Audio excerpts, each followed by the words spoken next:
This week, you have ERWIN'S Titan Attack Gamble. So what's up guys, Foxen here. Looks like you can't keep a good commander down. ERWIN'S Titan Attack Gamble did pay off. So the commander lives to fight Titans another day. Oh, what was that about Hanji being the next in charge?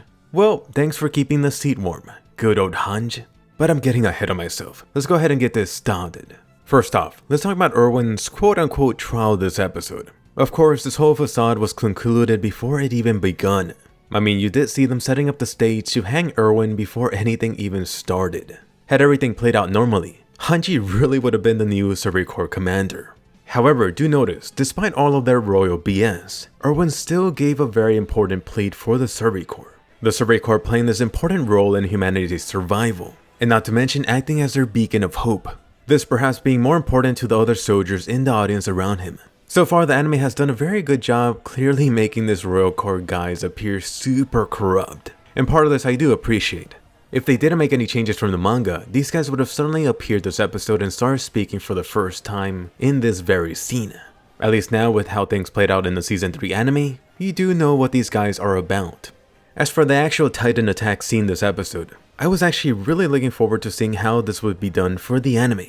I was thinking, hopefully it's not just going to be some still image. But after thinking about it more, I was like, oh no, they're just going to reuse some animation. And guess what? They did.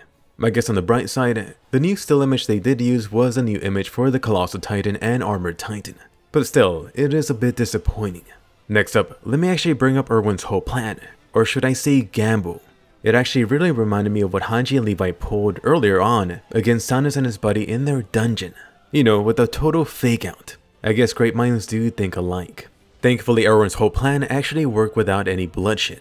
For now anyway. And of course, this Commander Badass made it look super easy. I just gotta love Erwin sticking in a smile during this whole potentially horrible situation for him. And perhaps Erwin wouldn't have been able to pull this off without the help from Pixies and Zach Lee. These two people of course, which he had spent decades building this close relationship with.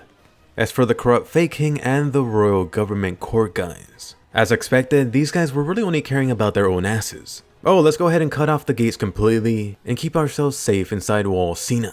At this point, they weren't even trying to hide the fact that they didn't give a crap about humanity at all. What, we're about to get invaded? Screw that. I also like the little detail about the proxy king not even paying attention to perhaps any of this. Talk about this numb body just being there to keep the throne seat warm. I wonder, do they just have this old dude drugged 24/7? Gotta find some way to keep this interesting. As for some of the other players in this, to complete props and credit to Commander Pixies and even now in this. Pixies of course was someone required for this plan to have any chance at all. Meanwhile, you have military police Nio that came to his senses and chose Erwin and the people instead of trying to save his own ass in the final wall. Erwin did tell him he would eventually have to choose. For both of their sakes, thankfully he chose the right side. At least I think he did. Next up, let me not forget about Zach Lee. Let me mention how I'm really glad to see Zach Lee back in the anime. I recall seeing this guy back during the first time during Eren's trial scene. His portrayal during all of that really left a lasting impression on me. He always came off as having this commanding presence. I guess part of the credit for that does go to his voice actor. Here for season 3, he's back and proved to be a big key to Erwin's plan. What's really interesting here is his real intentions. His real motivations come out. Apparently Zach Lee never liked the royal government guys at all. He was able to smell and maybe drown in that corruption. Zach Lee was really just waiting for his time to pounce. And now with Erwin, thankfully he gave him that opportunity. I do wonder if Zach Lee actually feels satisfied about this, since it seems that Erwin almost gave it to him completely free. But let's not forget, I think I find it even more interesting that Zach Lee wasn't doing any of this for humanity's sake. This of course being pretty important. It just happened to be that he was on Erwin's side. I think this is a key theme for Attack on Titan that will keep coming into play. As for the Reeve Sun and Press here, so credit to them too. Of course, there were a bunch of changes and cuts here regarding them, but I do love how the Reeves developed and got more of a backbone in all of this. An important part to any rebellion is media control, so them changing sides was a huge risk. At least for now, thankfully it paid off.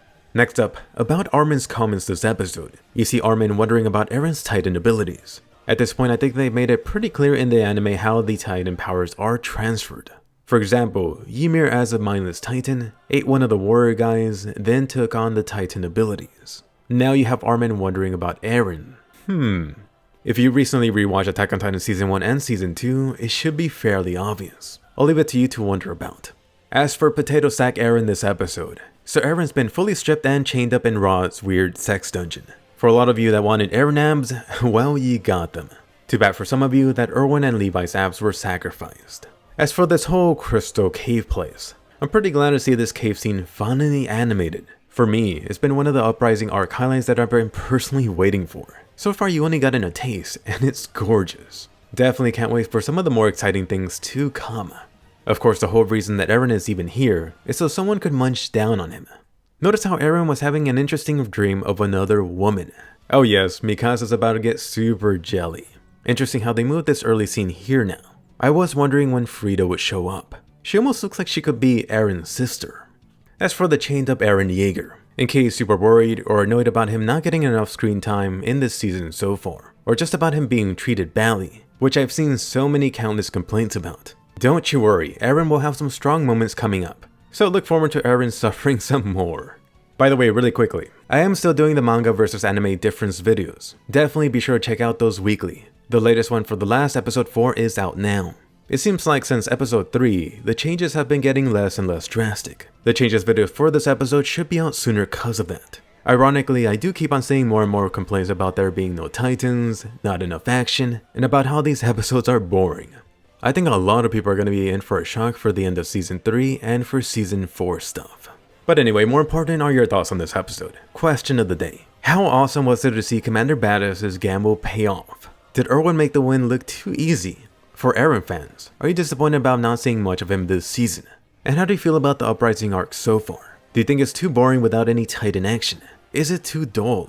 Anyway, be sure to give this a colossal thumbs up and subscribe. If you're new to the channel, I put out 5+ anime videos here every week. Definitely check out my anime versus manga changes for the latest episode. If you're a fan of Mikasa, her OVA special just came out. Don't miss my breakdown on the latest Mikasa Focus episode. Be sure to set up that bell icon and I'll see you guys later.